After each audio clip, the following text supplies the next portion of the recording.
Bahan yang akan ditawarkan adalah, karena sebentar lagi kita Prapaskah, pengantar saja bahan pendalaman iman Prapaskah 2022 untuk umat di lingkungan dan stasi. Rencananya memang para utusan dari paroki mau diajak untuk rekoleksi yang sudah dijadwalkan tanggal 12-13 Februari yang lalu dan 19-20 ini. Tetapi karena keadaan seperti ini maka kita ketemu di virtual saja. Baik, saya akan ngajak teman-teman para romo untuk mengingat kembali Musyawarah Pastoral tahun 2009 yang merumuskan arah dasar Keuskupan Surabaya, persekutuan murid-murid Kristus yang semakin dewasa dalam iman, guyup, penuh pelayanan, dan misioner. Semua yang arah dasar ini yang telah diputuskan ini, kemudian pada 2019 Musyawarah Pastoral yang kedua, arah dasarnya tetap, tetapi kita mengambil pilihan strategis pastoral 10 tahun ke depan, yaitu mewujudkan arah dasar Keuskupan Surabaya dengan mendewasakan paroki, berakar lingkungan yang hadir di tengah masyarakat. Mendewasakan paroki, berakar lingkungan yang hadir di tengah masyarakat. Nah, dalam menetapkan pilihan strategis pastoral 10 tahun ke depan itu, kita mengisi arah dasar itu dengan makna kemuritan, makna persekutuan, makna pendewasaan iman, dan seterusnya. Maka dibagi dalam 4 tahap. Tahap yang pertama itu adalah tahap pertobatan, yaitu pengumatan hasil musyawarah pastoral kedua. Tetapi ini terhambat dan praktis tidak terjadi karena COVID. Lalu tahun 2021 sampai tahun 2024 itu penguatan jati diri gereja di lingkungan stasi. Penguatan ini ada 2 tahap. Tahun 2021 sampai tahun 2022 adalah kemuritan. Sedangkan tahun 2023 sampai tahun 2024 adalah persekutuan. Sedangkan tahun 2025 sampai 2026 adalah pendewasaan paroki. Sedangkan 2027 sampai 2030 penguatan kehadiran gereja di tengah masyarakat. Ini diisi dengan guyup, penuh pelayanan, dan kemudian misioner. Maka 4 tahap ini itu didahului dengan pertobatan. Tahun 2021-2024 itu adalah kemuritan dan persekutuan. Persekutuan murid-murid Kristus, lalu 2025 itu pendewasaan paroki sampai 2026, 2027 sampai 2030 itu guyup, penuh pelayanan, dan misioner. Maka para romo dan teman-teman semua, 4 tahun ini kita mengembangkan persekutuan murid-murid Kristus, yaitu penguatan umat di lingkungan stasi. Kita mulai dengan pribadi, mengenal Yesus Guru dan Tuhan. Kemudian tahun ini bersatu dengan Yesus Guru dan Tuhan. Kemudian tahun 2023 dan 2024 seperti yang saya sampaikan, itu tahun persekutuan, mulai dengan keluarga, menghidupi Tuhan Yesus di dalam keluarga, dan kemudian menghidupi gereja di lingkungan dan stasi. Kita masih dalam tahun 2022 sebagai kelanjutan tahun 2021, tahun kemuritan. Kita bersatu dengan Yesus Guru dan Tuhan setelah kita merenungkan dan menyegarkan kembali pengenalan Yesus Guru dan Tuhan. Seorang murid tentu mengenal Yesus Guru dan Tuhan. Mengenal itu tidak hanya sekedar nama, tetapi juga mengikuti, percaya dan mengikuti.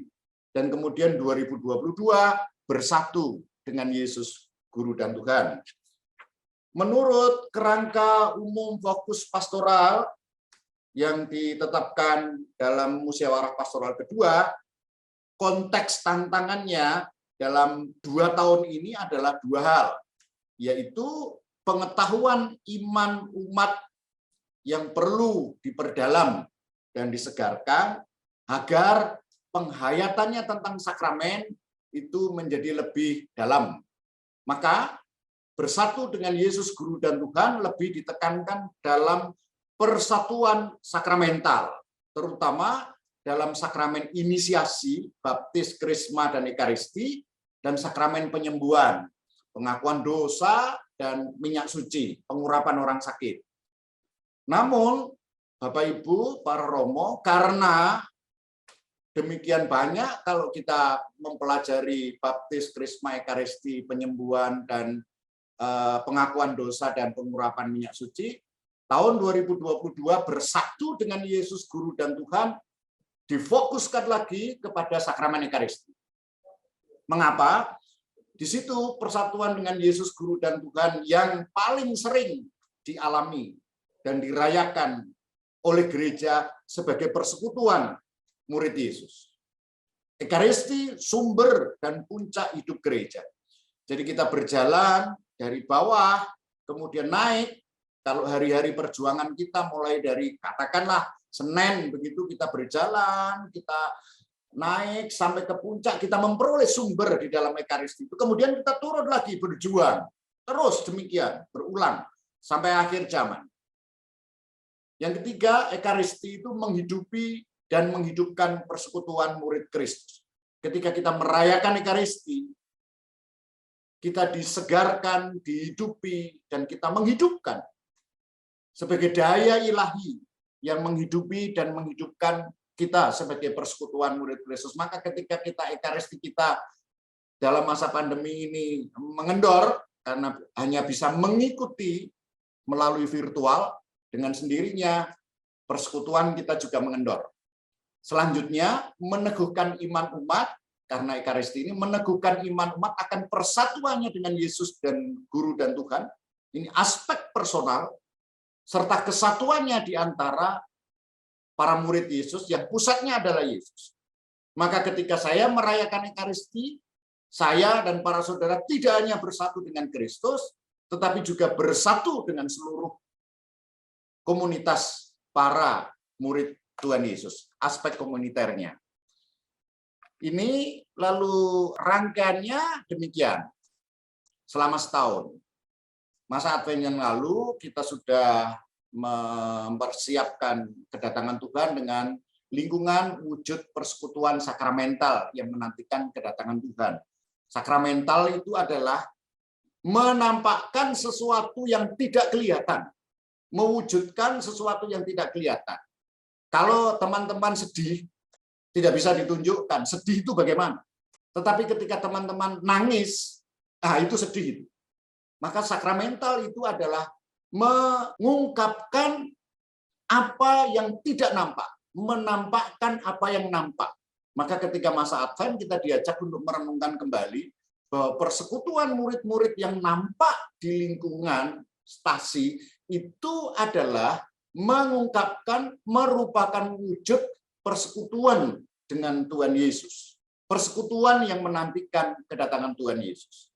Karena di antara kita melalui baptis, kita ini diikat oleh kesatuan ikatan ilahi yang pusatnya adalah Tuhan Yesus sendiri. Ketika saya dan teman-teman dibaptis, maka saya disatukan di dalam gereja. Tidak kelihatan persatuannya itu. Nah, kelihatannya itu, nampaknya itu justru di dalam persekutuan hidup kita bersama. Nah, kemudian di masa Prapaskah dipersatukan Kristus dalam persekutuan kita ini yang dihidupi oleh Ekaristi. Persekutuan kita ini dihidupi oleh Ekaristi. Tetapi sebagian dari kita, apa yang kita lakukan dalam Ekaristi seringkali kurang begitu dipahami. Lalu pada bulan Maria nanti kita merayakan Ekaristi bersama Bunda Maria. Bunda Maria adalah manusia yang pertama kali menerima Tuhan Yesus dalam tubuhnya. Namun sebelum menerima Tuhan Yesus di dalam tubuhnya, dia menerima Tuhan Yesus dalam sabdanya, di dalam hatinya.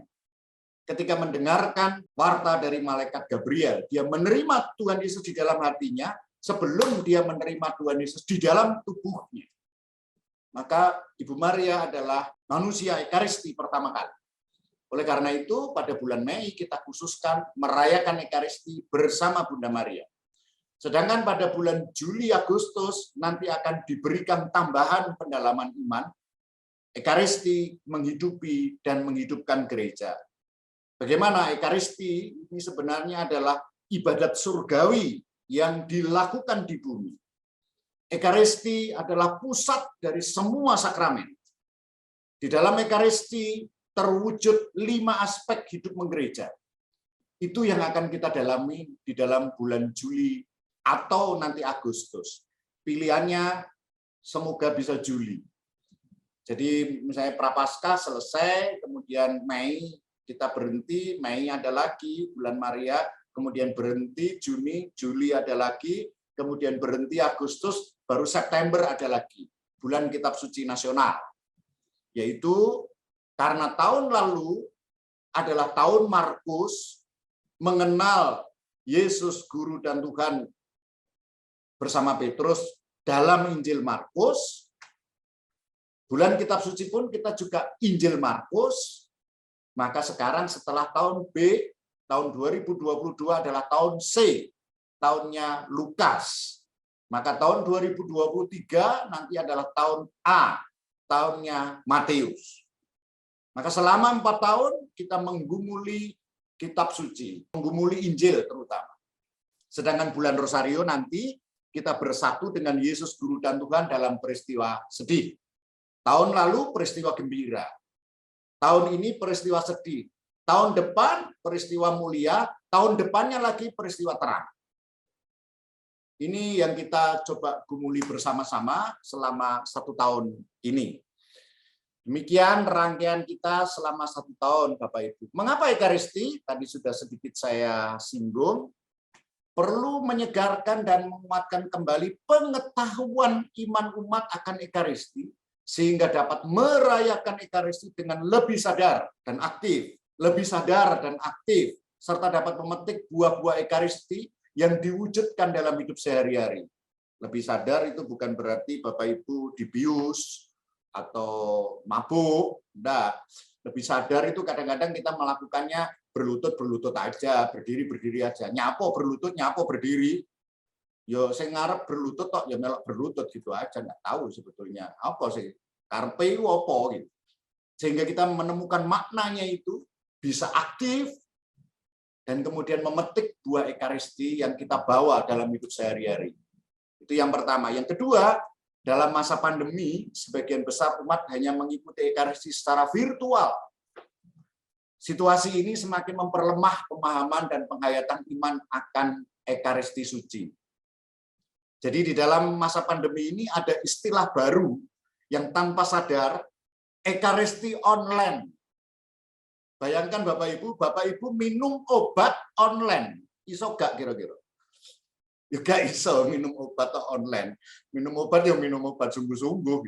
Nah di sini yang ada situasi yang memperlemah pemahaman penghormatan kita terhadap Ekaristi, terutama penghayatan. Masa pandemi ini juga mengaburkan penghayatan kita akan hakikat gereja sebagai persekutuan. Kita sebagai persekutuan sudah sangat renggang, kita berkomunikasi memang melalui jaringan internet, tetapi banyak orang merasa bahwa ada yang belum lengkap ketika kita belum bersama-sama. Disinilah sebenarnya letak keunggulan dan kekuatan sekaligus gereja Katolik sebagai persekutuan. Selanjutnya, tujuannya apa? Kita menegaskan kembali hakikat gereja sebagai persekutuan yang dihidupi oleh Ekaristi hari Minggu. Karena kita hukum 5 perintah gereja mengajak kepada saya dan teman-teman semua untuk menguduskan hari Minggu, terutama dengan Ekaristi. Yang kedua, mendorong umat untuk hadir dalam perayaan Ekaristi lebih penuh berpartisipasi, aktif, dan sadar sebagai sumber dan puncak hidup persekutuan murid Kristus. Ini tujuannya mewujudkan perutusan umat sebagai rasul Yesus yang menghadirkan gereja di tengah masyarakat. Jadi setelah kita naik ke puncak, kita memperoleh sumber segar, kita bawa di dalam perjuangan hidup sehari-hari, kemudian naik lagi berikutnya, kita mendapat sumber, minggu berikutnya, dan itu seterusnya. Dan karena Ekaristi tidak pernah secara individual pribadi, maka dengan tahu, mengetahui, paham tentang Ekaristi, memperkuat kehidupan lingkungan atau stasi sebagai cara hidup gereja persekutuan yang hadir di tengah masyarakat. Kurang lebih tujuan yang akan kita jalani dalam masa Prapaskah yang temanya adalah dipersatukan Kristus dalam persekutuan yang dihidupi oleh Ekaristi, kurang lebih tujuannya ini. Bapak Ibu, para romo dan teman-teman, biasanya di dalam masa Prapaskah kita belajar dari ajaran gereja, itu kita ambil dari kitab suci. Untuk kali ini kita mengambil dari dua sumber ajaran gereja, yaitu Konstitusi Liturgi Sacrosanctum Concilium dan Katekismus Gereja Katolik. Konstitusi liturgi merupakan salah satu dokumen yang dilahirkan sebagai buah pembaruan gereja dalam Konsili Vatikan II. Konstitusi liturgi ini menjadi pedoman dasar bagi gereja Katolik dalam merayakan liturgi. Maka kita tidak bisa seenaknya ketika kita misa, milih lagu, itu tidak bisa seenaknya. Konstitusi liturgi memberikan cekelan untuk itu. Sekalipun tidak detail, tetapi akan didetailkan dalam keputusan-keputusan gereja selanjutnya. Yang kedua, Katekismus Gereja Katolik merupakan kumpulan tentang kekuatan dan keindahan ajaran iman Gereja Katolik. Pengetahuan iman Gereja Katolik yang resmi. Katekismus Gereja Katolik ini disusun sebagai konsekuensi yang mengalir dari pembaharuan yang terjadi dalam Konsili Vatikan II. Karena terjadi pembaharuan Konsili Vatikan II, maka gereja menyusun katekismus baru. Yang isinya pembaharuan-pembaharuan dan pemahaman-pemahaman baru tentang ajaran iman Gereja Katolik. Katekismus Gereja Katolik ini disahkan Yohanes Paulus II 25 Juni 92. Jadi 30 tahun setelah dimulainya Konsili Vatikan II. Butuh waktu sekian puluh tahun untuk menyusun ajaran gereja. Maka Bapak Ibu, kita tidak bisa mengabaikan misalnya gereja tidak mengikuti zaman dan lain sebagainya. Enggak. Gereja sungguh menyusun itu dengan hati-hati dan dengan penuh pertimbangan dan dengan refleksi, dengan renungan dan lain-lain. Nah, mengapa kita ambil Sacrosanctum dan Katekismus? Untuk memperkaya pengetahuan iman dalam masa Prapaskah ini. Kita belajar dari konstitusi liturgi dan Katekismus Gereja Katolik. Proses pertemuan kita selama masa Prapaskah ini ada 6 kali pertemuan para romo dan teman-teman. Pertemuan yang pertama, kita diajak untuk menyegarkan kembali hari Minggu adalah hari Tuhan. Meskipun banyak yang rekreasi, tetapi hari Minggu menurut iman kita adalah hari Tuhan.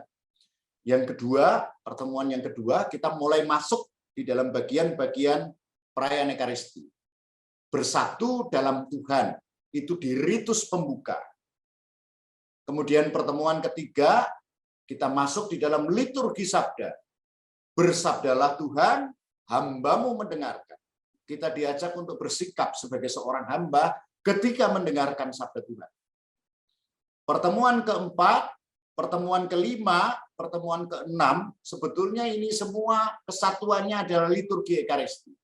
Tetapi karena terlalu panjang, maka dibagi dalam 3 pertemuan. Pertemuan keempat, Ekaristi yang pertama, persembahanku dan persembahanmu. Ini yang sering kita doakan. Berdoalah para saudara, semoga persembahanku dan persembahanmu. Ini persiapan persembahan. Pertemuan kelima, sabda Tuhan Yesus sendiri dalam perjamuan terakhir, inilah tubuhku, inilah darahku. Liturgi Ekaristi kedua. Sedangkan pertemuan keenam, bersatu dengan Kristus dan diutus menjadi berkat. Ritus komuni dan ritus penutup. Ritus itu artinya kurang lebih lah upacara. Begitu Bapak Ibu, 6 kali pertemuan dan para romo yang akan kita gumuli dalam masa Prapaskah. Saya coba sedikit memberikan garis besarnya per pertemuan. Sebagai awal perjalanan pendalaman iman Prapaskah 2022 ini, saya dan Bapak Ibu diajak terlebih dahulu menyadari kedudukan hari Minggu sebagai pusat dan mahkota dari hari-hari lain. Ada orang yang punya kepercayaan, punya iman yang tinggi terhadap hari Minggu. Dia mengatakan demikian, hari Minggu itu adalah surgaku di tengah kehidupan dari Senin sampai Senin berikutnya. Hari Minggu itu adalah surgaku, maka aku tidak mau mengabaikan hari Minggu. Karena itu adalah surgaku. Itu penghayatan orang lain. Tetapi iman gereja mengatakan hari Minggu adalah hari Tuhan. Karena pada hari Minggu itulah Tuhan Yesus menang atas maut dengan bangkit dari kematian. Oleh karena itulah kita mengimaninya sebagai hari Tuhan. Mengapa disebut hari Tuhan? Domingos. Dan itu diikuti orang di seluruh dunia. Di sini Bapak Ibu kita mengembalikan lagi, menyegarkan lagi iman kita pada tentang hari Minggu. Pada hari itu melalui gerejanya Tuhan Yesus mengajak semua muridnya berkumpul sebagai persekutuan untuk menguduskan hidup dengan mendengarkan sabdanya dan merayakan Ekaristi. Jadi substansinya adalah berkumpul sebagai persekutuan, mendengarkan sabda dan merayakan Ekaristi. Maka setiap umat Katolik wajib merayakan hari Minggu sebagai hari Tuhan. Maka konstitusi liturgi menyatakan demikian.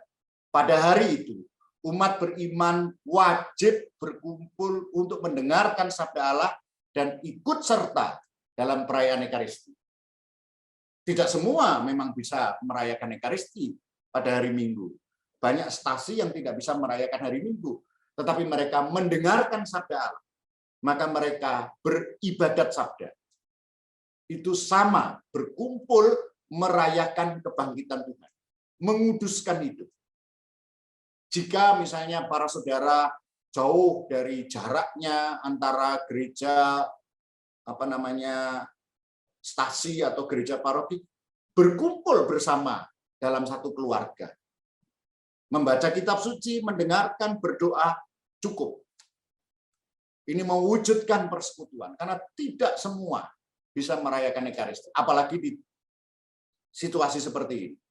Oleh karena itu, Bapak Ibu, kita diingatkan, disegarkan kembali bahwa Minggu adalah hari Tuhan, kita wajib berkumpul mendengarkan sabda Allah, bukan berkumpul untuk arisan, bukan berkumpul untuk jagongan, bukan berkumpul untuk main, tetapi berkumpul mendengarkan sabda Allah. Dan ikut serta dalam perayaan Ekaristi. Selanjutnya, dari pertemuan kedua sampai ke-6, sudah saya sedikit singgung tadi, kita memasuki bagian per bagian dalam tata susunan perayaan Ekaristi. Pada pertemuan kedua ini, kita mendalami ritus pembuka yang menyatukan dan menyiapkan seluruh umat untuk mendengarkan sabda Allah dan merayakan Ekaristi dengan layak. Bukan hanya sekedar menyatukan diri dan kemudian menyiapkan diri. Oleh karena itu, sangat diharapkan ketika perayaan Ekaristi, sebelum dimulai, Bapak Ibu datang sebelumnya, kadang-kadang kita tidak mengerti, di masing-masing pintu gereja itu ada air suci itu loh. Biasanya itu kan ada orang nyelup tanda salib, dan di situ artinya sangat tinggi. Artinya apa? Ketika saya buat tanda salib di pintu gereja dulu, ketika tidak ada pandemi atau belum ada pandemi dengan air suci, saya dikuduskan melalui baptis.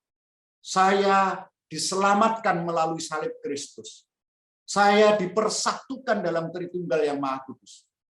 Saya dibaptis, maka air yang dipakai diingatkan akan martabat baptis. Dalam nama Bapa dan Putra dan Roh Kudus, baptis. Tetapi saya juga diselamatkan melalui baptis itu karena salib Tuhan Yesus. Maka salib bentuk tanda salib. Kita masuk di dalam persekutuan orang-orang yang diselamatkan oleh Tuhan Yesus. Kita bukan sekedar masuk gedung, tetapi kita masuk persekutuan orang-orang yang dikuduskan melalui sengsara, wafat, dan kebangkitan Tuhan yang kita terima dalam baptis. Dikuduskan itu artinya apa? Disendirikan. Ini umat Tuhan Yesus yang berbeda dengan yang lain. Oleh karena itu ketika saya membuat tanda salib, buatlah dengan sungguh-sungguh. Lalu kemudian kita berlutut, kita mencari tempat, kita mempersiapkan diri dengan berdoa, mohon agar Roh Kudus diutus kepada kita sehingga kita bisa mengikuti Ekaristi. Terima kasih karena masih boleh menerima Ekaristi. Banyak orang yang tidak bisa Ekaristi karena sakit dan sepuh di rumah. Dia ingin hadir di dalam Ekaristi saja setengah mati.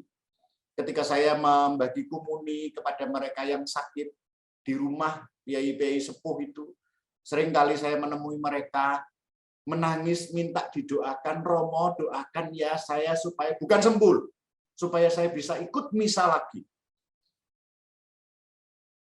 Nah, ini lalu kita duduk, kita menyiapkan diri, kita mengucap syukur dan mohon.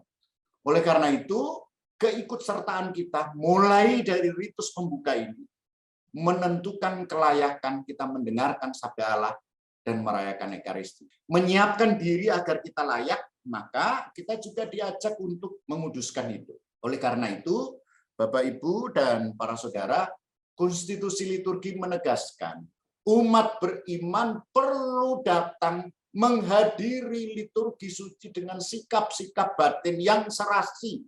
Hendaklah mereka menyesuaikan hati dengan apa yang mereka ucapkan, serta bekerja sama dengan rahmat surgawi, supaya kita ini, yang dia maksud mereka adalah kita, jangan sia-sia saja menerimanya.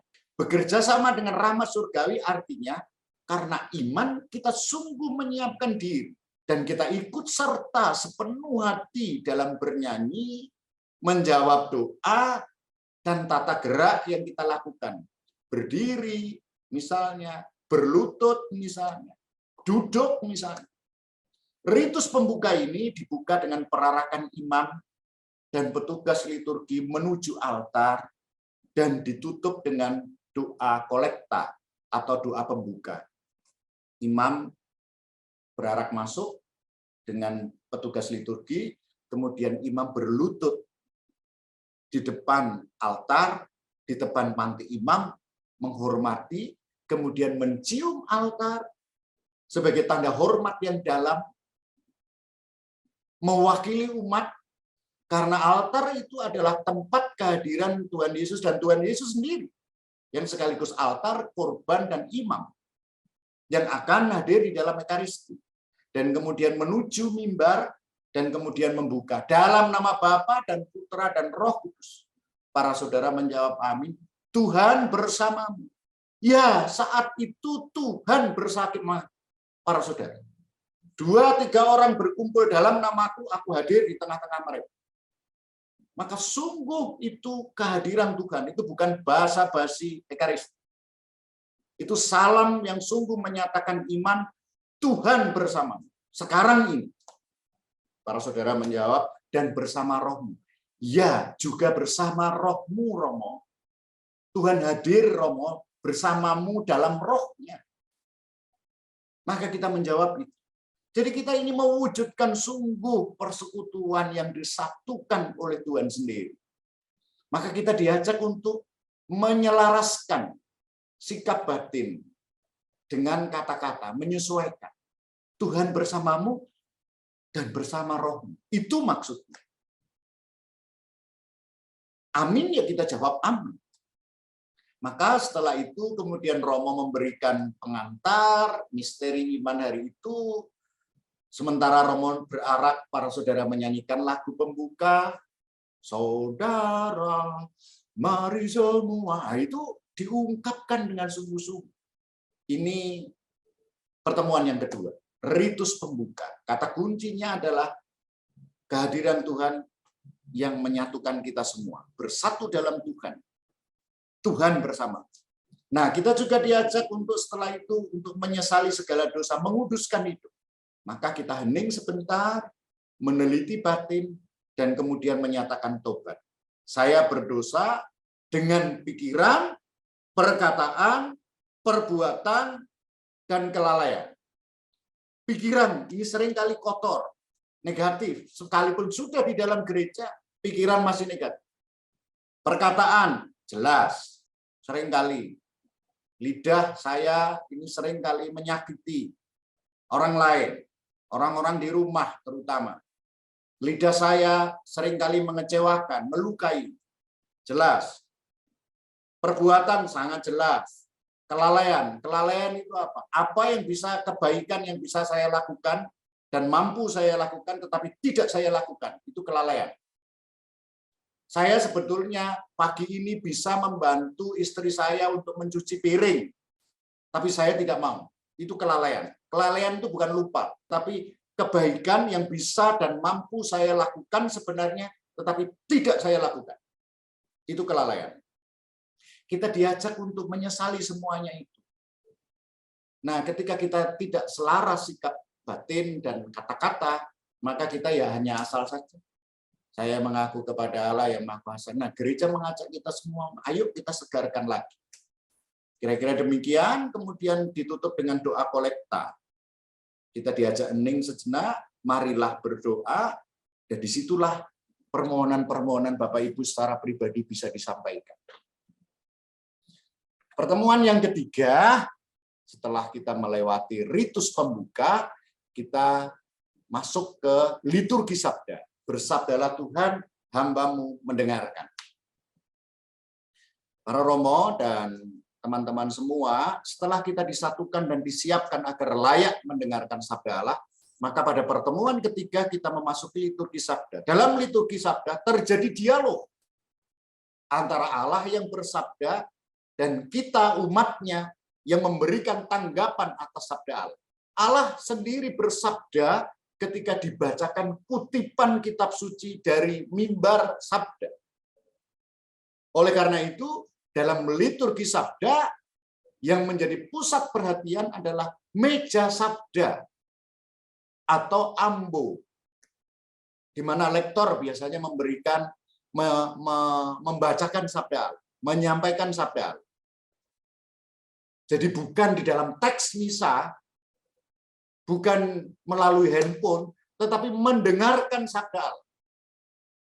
Bukan membaca sabda Allah. Mendengarkan sabda Allah. Jadi perhatiannya ke sana. Nah, ada 3 bacaan yang diwartakan dalam perayaan Ekaristi hari Minggu. Bacaan pertama, 2, dan Injil. Injil yang dibacakan oleh imam memiliki tempat istimewa dalam liturgi sabda. Maka ketika liturgi sabda, Allah berdialog, dan kita memberikan tanggapan. Bisa dibayangkan Bapak Ibu tentu kecewa ketika Bapak Ibu mengajak omong sungguh-sungguh dengan anak-anak, tapi anak-anak tidak memperhatikan. Anak-anak sibuk dengan apalah, nggak tahu, ngocok koran, tahu apa begitu. Pasti kita kecewa. Kurang lebih Allah juga sangat mengharapkan kita memberikan tanggapan. 3 bacaan itu, bacaan pertama dari Perjanjian Lama, kebanyakan, kemudian bacaan Injil, karya keselamatan Allah dalam sabda itu tak terputuskan antara Perjanjian Lama sampai ke Perjanjian Baru, di mana sabda menjadi manusia dalam diri Tuhan Yesus. Maka Injil menjadi puncak dari liturgi sabda. Oleh karena itu hanya boleh dibacakan oleh imam. Dan dalam ritus tertentu ada Tuhan bersamamu. Inilah Injil. Ada mengecup evangeliarum yang dikecup. Evangeliarium yang dikecup. Yang merah itu. Jadi bukan teks lembaran misa. Tapi evangeliarum yang dicium. Itu Injil. Isinya semuanya Injil. Nah, disitulah Tuhan Yesus yang bersabda sendiri. Maka kita berdiri, ketika bacaan 1 dan kedua kita duduk, ini berdiri, terus kita mengambil sabdamu ya Tuhan, aku pikirkan dan renungkan, sabdamu ya Tuhan, aku wartakan, sabdamu ya Tuhan, aku resapkan di dalam hati. Ini nilai-nilai makna-makna yang simbolik yang sangat mendalam. Tanggapan kita, umat, diungkapkan dalam Mazmur, pengantar Injil, kredo aku percaya, dan doa umat.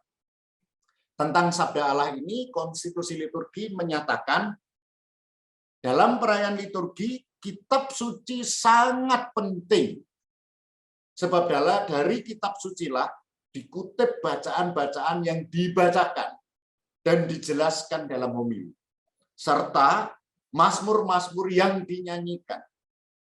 Oleh karena ilham serta jiwa kitab sucilah dilambungkan permohonan, doa-doa, dan madah-madah liturgi.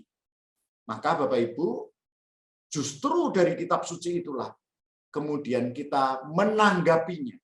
Dari sabda Allah itu kita menanggapinya dengan mazmur, dengan permohonan doa-doa, dan kemudian pengantar Injil, dan selanjutnya. Di sini Bapak Ibu, kita diajak untuk sungguh menjadi umat yang aktif, memberikan tanggapan ketika diajak bicara oleh Allah melalui mazmur, dan juga memberikan tanggapan dengan iman ketika kita menyatakan kredo berdoa umat. Itu pertemuan yang ketiga. Pertemuan yang keempat, Bapak, Ibu, dan para saudara, persembahanku dan persembahan. Setelah kita mendalami liturgi sabda, maka selanjutnya kita masuk dalam liturgi Ekaristi yang diawali dengan persiapan persembahan.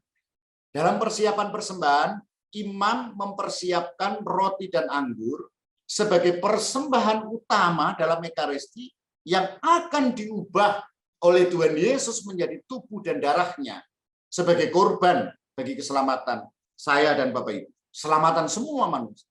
Bersama roti dan anggur juga dipersembahkan bahan persembahan lain, diantaranya kolek.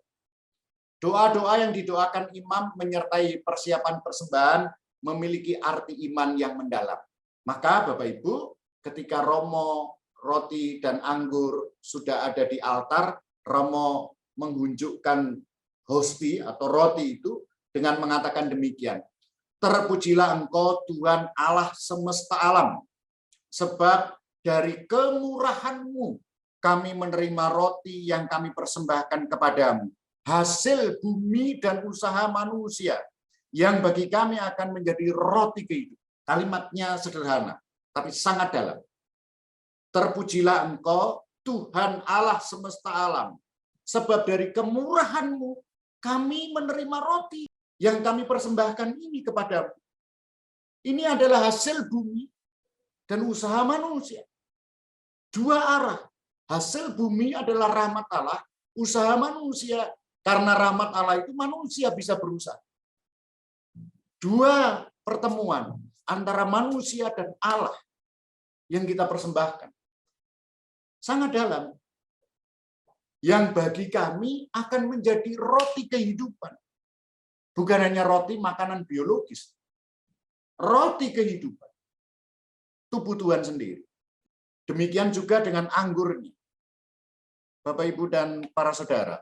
Konstitusi liturgi mengatakan demikian. Hendaknya sambil mempersembahkan hosti tak bernoda, bukan saja melalui tangan imam, melainkan juga bersamanya, mereka belajar mempersembahkan diri. Mereka itu kita sebagai umat. Belajar mempersembahkan diri.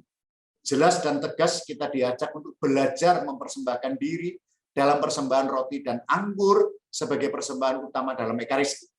Persiapan persembahan ini dimulai dengan imam yang menerima bahan persembahan, membawa ke altar, mempersiapkan meja altar, sampai doa persembahan.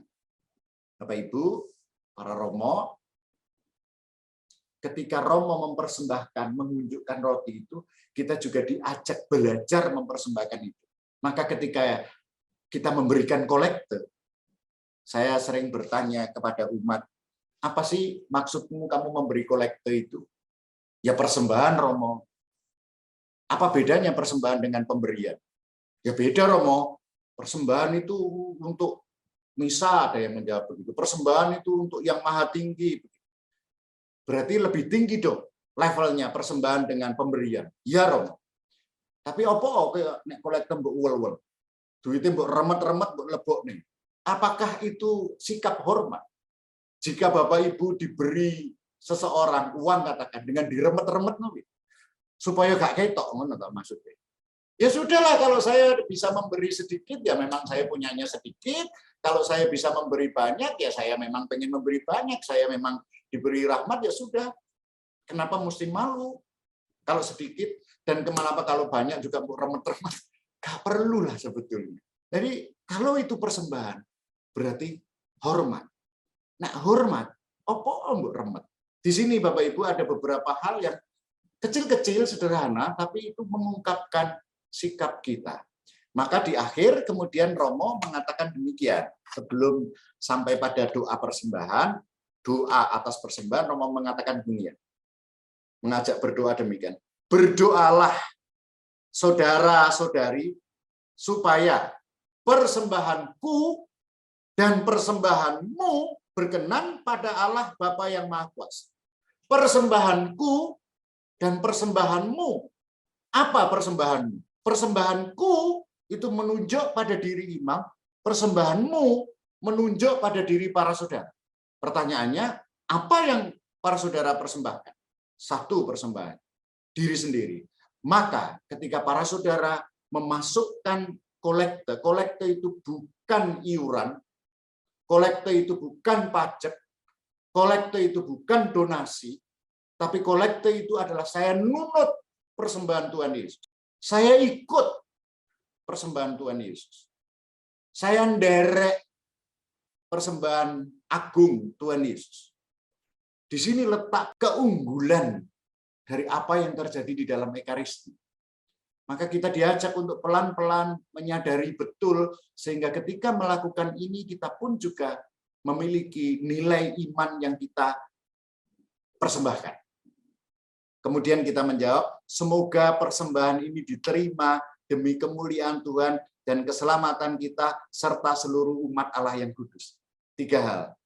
Kemuliaan Tuhan, keselamatan saya dan Bapak Ibu, dan seluruh umat Allah yang kudus. Itu yang didoakan. Persembahanku dan persembahanmu. Selanjutnya, pertemuan keempat, Bapak Ibu, kita masuk pada inilah tubuhku dan inilah darahku. Selanjutnya kita masuk saat puncak dalam perayaan Ekaristi, yaitu doa syukur agung. Namun kita tidak benar-benar akan sampai puncak jika kita tidak berjalan dengan iman mulai dari awal. Tidak bisa tiba-tiba kemudian kita sampai kemudian meloncat sampai puncak. Moro-moro antri komuni kayak antri beras gitu. Nggak bisa. Nah di sini kita harus berjalan dengan iman mulai dari awal. Di puncak Ekaristi inilah Tuhan Yesus yang hadir, mempersembahkan tubuh dan darahnya untuk keselamatan saya dan Bapak Ibu. Oleh karena itu disebut doa syukur agung. Karena Tuhan Yesus sendiri sebagai imam agung yang memimpin seluruh doa, dan sekaligus dia adalah korban bagi keselamatan saya dan Bapak Ibu dengan memberikan diri. Dia sekaligus imam, dia sekaligus korban, dia sekaligus altar. Karena dia dipersembahkan di altar salib. Maka Bapak, Ibu, dan para saudara, ini disebut doa syukur agung. Satu-satunya doa syukur agung di dalam gereja Katolik hanya di dalam Ekaristi. Tidak ada doa syukur agung yang lain. Bapak Ibu bisa menunjukkan kepada saya doa syukur agung ulang tahun gitu. Tidak ada. Ulang tahun nggak enak. Doa syukur agung itu hanya ada di dalam Ekaristi. Disinilah keunggulan. Nilai yang tinggi sekali. Karena taat pada perintah Tuhan Yesus, maka dalam liturgi Ekaristi, gereja menghadirkan kembali perjamuan terakhir yang dilakukan Tuhan Yesus bersama para muridnya dan mengabadikan sampai akhir zaman. Konstitusi liturgi menyatakan pada perjamuan terakhir, pada malam ia diserahkan, penyelamat kita mengadakan korban Ekaristi tubuh dan darahnya. Dengan demikian, ia mengabadikan korban salib untuk selamanya dan mempercayakan kepada gereja mempelainya yang terkasih kenangan akan wafat dan kebangkitannya. Tuhan Yesus mengatakan, lakukanlah ini untuk mengenangkan aku. Itu perintah Tuhan Yesus sendiri. Maka kita sebagai gereja, kita melakukan itu terus sampai akhir zaman. Tidak ada batas. Dan di situ Tuhan Yesus mengatakan, inilah tubuhku pada roti, inilah darahku pada anggur. Dan kemudian itu menjadi roti, dan itu menjadi anggur. Perubahan substansial. Ketika Tuhan Yesus mengatakan, inilah tubuh. Ketika itu ditunjukkan kepada Bapak Ibu, untuk apa sebetulnya ditunjukkan Bapak Ibu? Ya untuk dipandang. Lah nek awakmu malah ngene dingkluk ngene iki lho, wong dikongkon delok kok malah dingkluk. Bukan menyembah-menyembah, enggak, pandang itu. Satukan hati dengan Tuhan Yesus. Omong apa, Romo? Terus gak usah omong renor. Pusatkan hati kepada Tuhan sendiri. Yang hadir di situ. Nah, ini yang kita alami ketika doa syukur akhir. Tuhan Yesus mengatakan, inilah tubuhku. Ya, roti ini berubah menjadi tubuh Kristus sendiri. Bentuknya memang masih hostia. Saya mempunyai analogi ketika Bapak Ibu memberi baju saya. Sering saya diberi baju oleh umat, oleh keluarga. Misalnya, ketika baju ini diberikan kepada saya, di dalam baju ini, itu ada Bapak Ibu yang memberi. Ketika Bapak Ibu ngambil dari toko, membeli dari toko, kemudian dibungkus, diberikan kepada saya, di dalam baju ini ada Bapak Ibu sekeluarga. Bukan hanya baju kain-kain seperti di toko, enggak. Ini ada perubahan di sini. Kalau tidak percaya, Bapak Ibu berikan kepada saya, besok saya pakai keset, pasti tersinggung. Iya, karena di dalam baju ini ada Bapak Ibu. Nah, perubahan substansial analogi. Sekali lagi Bapak Ibu, saya mengatakan ini analogi. Analogi tentu banyak kelemahan. Bapak Ibu dan para romo. Saya hanya ingin menyampaikan betapa bentuknya masih, tetapi dalamnya berubah. Substansinya berubah. Itu bukan baju seperti baju tok, tetapi ini sudah di dalam ini ada Bapak Ibu. Kalau saya pakai keset, waduh, yakin Bapak Ibu murtad langsung. Romo juga itu kalambi di keset dan lain sebagainya, waduh itu tidak karu-karuan. Doa syukur agung dibuka dengan privasi dan diakhiri dengan pujian akan kemuliaan Allah Tritunggal menjelang komuni atau doksologi komuni. Ini kalimatnya juga sangat mendalam Bapak Ibu. Coba Bapak Ibu, saya sedikit mengulangi. Dengan pengantaraan dia itu Yesus, bersama dia, dan di dalam dia. Sudah kan? Dengan pengantaraan Yesus, bukan hanya diantar, tapi bersama dia. Bukan hanya bersama, tapi di dalam dia. Ini sesuatu kesatuan yang sangat dalam. Dengan pengantaran dia, bersama dia, dan di dalam dia, bagimu Allah Bapa yang Maha Kuasa dalam persekutuan dengan Roh Kudus, segala hormat dan kemuliaan sepanjang segala masa. Kita menjawab, amin. Amin, jawaban pada doksologi komuni ini adalah mengungkapkan, ya, sepanjang doa syukur agung dan sepanjang dari awal sampai itu doaku. Amin itu tidak hanya sekedar amin, setuju, enggak. Itu juga doaku. Ini kita diajak untuk sungguh menyadari betul-betul bahwa perayaan Ekaristi sungguh sangat bermakna. Di dalam doa syukur agung juga didoakan untuk mereka yang sudah meninggal. Maka Bapak Ibu, Ekaristi ketika saya dan Bapak Ibu merayakan Ekaristi, sungguh diharapkan juga untuk mendoakan mereka yang sudah meninggal. Di dalam Ekaristi, di dalam doa syukur agung juga kita mendoakan Paus, Bapak Uskup, dan semuanya. Kita bersatu dengan gereja di seluruh dunia. Dahsyat sekali itu Ekaristi Minggu. Maka di sini menjadi kekuatan sumber dan puncak hidup gereja. Pertemuan yang ke-6, setelah melalui perjalanan langkah demi langkah, akhirnya kita sampai pada persatuan dengan Kristus dalam perayaan Ekaristi dengan menerima tubuh Kristus. Persatuan dengan Kristus tentu tidak dapat dipisahkan dari persatuannya dengan gerejanya yang kudus. Gereja adalah tubuh Kristus dan Kristus adalah kepalanya. Maka tidak mungkin bersatu dengan Kristus tanpa bersatu dengan gerejanya yang kudus. Dan sebaliknya, tidak mungkin bersatu dengan gerejanya yang kudus tanpa bersatu dengan Kristus, kepala gereja. Dengan menerima tubuh Kristus, kita dipersatukan oleh Kristus dengan lebih erat dan mendalam dalam gerejanya yang kudus. Dengan demikian Ekaristi yang kita rayakan akan menghidupi dan menghidupkan persekutuan murid-murid Kristus. Ketika Bapak Ibu menerima tubuh Kristus dan Bapak Ibu menjawab, amin, ya saya percaya itu tubuh Kristus. Berarti ini seluruh gereja, bukan hanya Kristus tok. Bapak Ibu dan teman-teman semua, ketika kita menerima ini tubuh Kristus, ya ini adalah sebuah kesatuan ilahi. Tuhan Yesus kepala gereja dan gereja. Kalau di dalam bahasa Surabaya sangat jelas pernyataan begini. Dok, awakmu wis mangan. awakmu wis mangan, itu bukan awak tok lho, sak ndase bareng. Nah, tubuh Kristus itu kurang lebih analoginya kayak gitu. Maka ketika saya menerima Tuhan Yesus, berarti saya dipersatukan oleh Tuhan Yesus dengan lebih mendalam lagi dalam gerejanya yang kudus. Oleh karena itu, setiap kali saya menerima Tuhan Yesus, tubuh Kristus itu di dalam diri saya bersatu dengan gereja.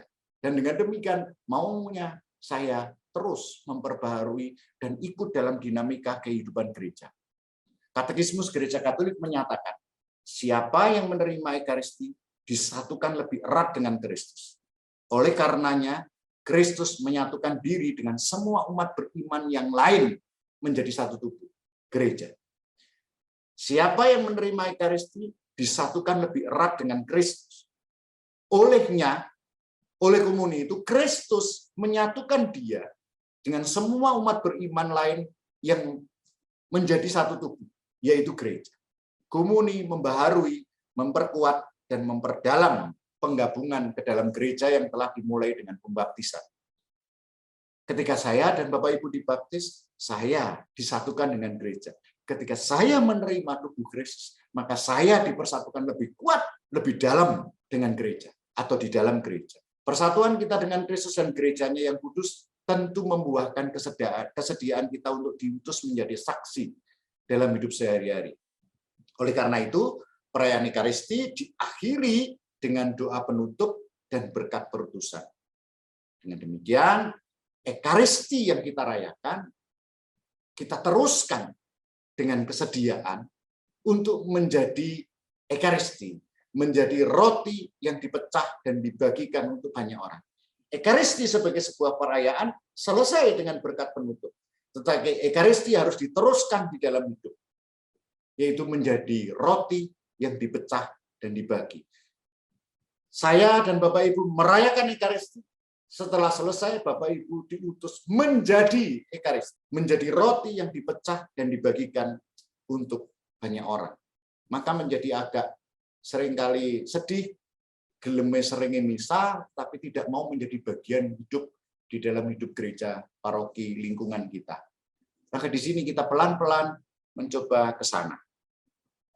Nah, susunannya Bapak Ibu, pendalaman iman, biasa lagu pembuka, jika diperlukan silakan, tapi hendaknya dipilih lagu yang sesuai dengan masa Prapaskah dan tema pendalaman iman. Jadi jangan misalnya memilih lagu Natal, lagu Advent, lagu Natal minta maaf, lagu Advent tobat-tobat isolah.